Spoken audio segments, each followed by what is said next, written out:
कोकणात राहणार आहे आणि मला त्यांचं घर त्यांच्या वडिलांपासून माहिती आहे.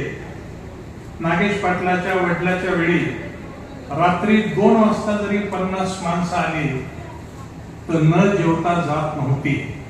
बापूराव पाटील अस्पीकर जेव्हा होते रात्री 2 वाजता, मग नोकर चाकर नसतील तर घरच्या महिला 50-50 लोकांचा स्वयंपाक करून त्या आदरातिथ्य करत होत्या. एका अत्यंत चांगल्या कुटुंबातील व्यक्ती आहेत, त्यामुळं आपणाला एक चांगले खासदार लाभले. यापूर्वीही चांगले लाभले होते, पण ते दिसायला चांगले होते, वागायला नंतर खराब निघाले. यावेळी महाराष्ट्राच्या आणि देशाच्या जनतेनं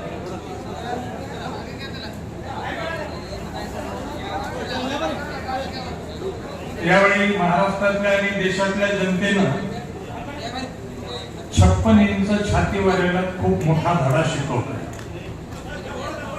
नागपूरचा एक माणूस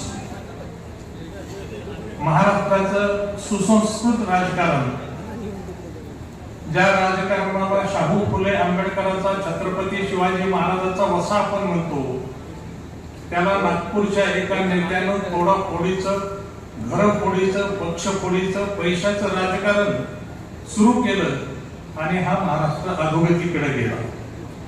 हे महाराष्ट्रातल्या जनतेला पटलं नाही, म्हणूनच धनशक्ती विरुद्ध श्रमशक्ती ही लढाई झाली.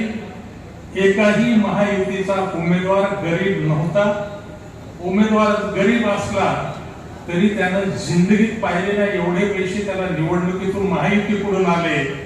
पण जनतेनं अत्यंत विचारपूर्वक निर्णय घेऊन त्यांची मस्ती जिरवली आणि 32 खासदार हे महाविकास आघाडीचे निवडून दिले. जे शरद पवार साहेबांना तुमचं वय झाले घरी बसा म्हणत होते, त्या शरद पवारांना मथारपणी सुद्धा जवानाची छक लाईन आउट करून टाकली. हे या निवडणुकीचा विशेष. कधीही सत्तेची मस्ती माणसाने येऊ दे. नरेंद्र मोदीपेक्षा जास्त बहुमत राजीव गांधीला होतं, 414 खासदार होते. पण काँग्रेसच्या काळामध्ये कधी भाजप मुक्त भारत हा शब्द आला नाही. भाजपला विकासाच्या नावावर सत्ता मिळाली.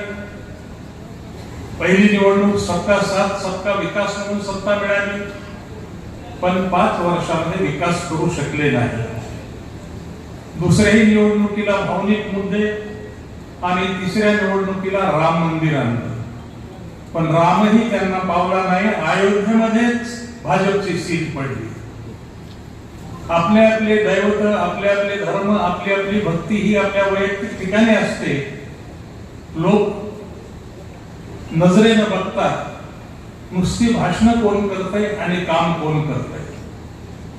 70 वर्षाच्या काळामध्ये काँग्रेसनं टप्प्याटप्प्याने या देशाची प्रगती केली. मोदीजी म्हणायचे की 70 साल में भारत में कुछ नहीं हुआ. वीज काँग्रेसच्याच काळात आली होती खेड्यामध्ये, रस्ते काँग्रेसच्याच काळात आले होते, आरोग्य केंद्र दवाखाने काँग्रेसच्या काळामध्ये आले होते, IIT, एम्स ह्या संस्था काँग्रेसच्या काळामध्ये 62 मध्ये उघडल्या होत्या. मोदीच्या काळामध्ये एकही IIT उघडलं नाही, एकही मेडिकलची इन्स्टिट्यूट उघडली नाही. कल्याण गरिबाचं म्हणायचं, 6,000 रुपये शेतकऱ्याला फेकायचे, कुठं महिलासाठीच्या कल्याणकारी योजना म्हणायच्या, आणि कल्याण काही ठराविक व्यापाऱ्याचं, अडाणीचं करायचं. हे जेव्हा जनतेच्या लक्षात आलं तर कालच्या निवडणुकीला खरं म्हणजे बदल व्हायला पाहिजे होता, पण तो थोड्या मताने का होईना बदल झाला नाही. पण आज काँग्रेस 100 वर गेलेली. जसं मोगलांना तानाजी आणि संताजी घोडे दिसायचे, काँग्रेसचे 50-54 खासदार असताना सुद्धा मोदीजी 5 वर्ष काँग्रेसचा विरोध करतोय की काँग्रेस को हम खत्म करेंगे. पण काँग्रेस खत्म झाली नाही, 100 जागावर गेली. इंडिया अलायन्सची वाढ झाली आणि पुढच्या वेळी 56 इंची छाती नाही, आता 34-35 इंचाची झाली. पुढच्या वेळी राहते का नाही अशी ही वेळ आहे. म्हणून मी सगळ्या कार्यकर्त्यांना धन्यवाद देतो की आपण मतदार जर जागे राहिलो तर तुमचे लोकप्रतिनिधी खासदार म्हणून लोकसभेत जातील. काय गरज आहे 444 खासदार ठेवण्याची आणि काय गरज आहे 288 आमदार ठेवायची? पुष्कळ बुद्धिमान माणसं मिळतात. 288 बुद्धिमान माणसं मिळाले तर विधानसभा चालवता येते. 450 बुद्धिमान माणसं जसे आज मोदींना आपल्या मंत्रालयामध्ये 50 सेक्रेटरी बाहेरचे भरलेले, IAS सर्व्हिसेसचे नाही, बाहेरची हुशार माणसं पंतप्रधानाच्या सचिवालयामध्ये घेतलेली आहे. त्या बुद्धीच्या जोरावर मग राज्य आणि दिल्ली चालवता येत होती. पण घटनाकारांचा उद्देश होता की 288 आमदार ठेवणं, 400-450 खासदार ठेवणं, की त्या विभागातले काय प्रश्न आहेत आणि त्या विभागातले प्रश्न त्या खासदारांनी लोकसभेत किंवा आमदारांना विधानसभेत मांडून त्या प्रश्नाची उकल झाली पाहिजे, सरकारचं लक्ष दिलं गेलं पाहिजे. यामुळे लोकप्रतिनिधी आहेत. मी खासदार साहेब विनंती करेन की हिंगोली लोकसभा मतदारसंघ हा 6 तालुके 6 विधानसभा आपल्या अत्यंत मागासलेल्या याच्यामध्ये येतात. आतापर्यंत नांदेडचेच खासदार झाल्यामुळं तसं उत्तमराव राठोड साहेबांनंतर दर्जेदार खासदार या मतदारसंघाला मिळाला नाही. जे मिळाले ते नांदेडचे मिळाले आणि त्यांनी हिंगोली जिल्ह्याचा वापर फक्त निवडणुकीसाठी केला.